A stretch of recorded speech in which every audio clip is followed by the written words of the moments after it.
search continues for those lost in the devastating flash floods in central Texas as families mourn over 120 people killed. Well, we've now learned one of those people lost in the floods was an attorney who worked and gave back right here in Metro Atlanta. Fox 5's Eric Mock is with us now. You're talking with those who knew them best. Of course, your hearts go out to all of those impacted. Absolutely, Eric. And let me tell you, it's just so hard to imagine the devastation there. I actually grew up in Texas, and my family would take us river rafting on the Guadalupe River. Okay. And it's so hard to imagine what's going on there right now. But yes, like you said, you know, it's still a catastrophic scene there in central Texas. Around 160 people are still missing and unaccounted for. They were swept away by those July 4th floodwaters. And now the search for those victims has been paused due to heavy rains there again, which are bringing yet again a risk of severe flooding. Now, since that July 4th disaster, search crews have worked nonstop to try and rescue survivors, recovering the bodies of victims. First responders and rescuers described harrowing scenes of finding children clinging to trees who had to watch their friends get taken away by the fast-moving floodwaters. Now, a popular all-girls Christian summer camp, Camp Mystic, was really hit hard by the flooding. Camp counselors and many children from that camp were swept away. Dozens of children are still missing.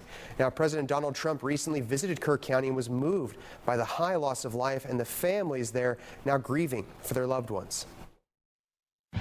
We mourn for every single life that was swept away in the flood, and we pray for the families that are left behind. It's amazing the incredible spirit from those families. I don't know. And we've learned one of those lives swept away was Atlanta-based attorney Josephine Hardin. She and her mother Allison were lost and later pronounced dead from the floods as they were visiting there with their family for July 4th. Now, she graduated from Emory Law School here in Atlanta. Hardin was remembered by her alma mater in a statement today from the dean of Emory's School of Law. He said in part, quote, "She was a buoyant, positive, smart, engaged, and beloved member of Emory Law, and Josephine will never be forgotten in our community."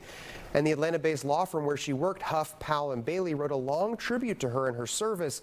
They said in part, quote, "Josephine was a beloved member of our firm. Josephine was a natural leader. She was smart and beautifully quirky. She made us laugh out loud, come together, and think deeply about the needs of others."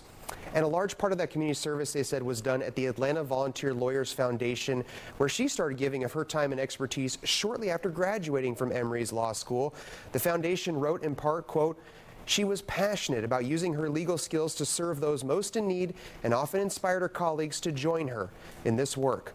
Now, from these tributes, Eric, it's clear Hardin left a legacy of legal service here, which won't soon be forgotten. Her law firm is even holding a time of mourning for her. So you can just see how this tragedy has touched our community, even here in Atlanta. Yeah, I mean, so many people, you said she was just visiting that area there. Of course, so many families will never get over this, but they're still searching for the bodies there as well. So absolutely. Thanks so much. And of course, many of you at home asking how you can join in and help. Your efforts there to help the flood victims, Fox is supporting the Community Foundation of the Texas Hill Country. Thanks to Fox viewers across the country, we've raised more than $5 million. It's all going to the Kirk County Flood Relief Fund. There's still time to make donations or just to get some more information. Scan that QR code that's on your screen now, or you can go online to go.fox/TXFloodRelief.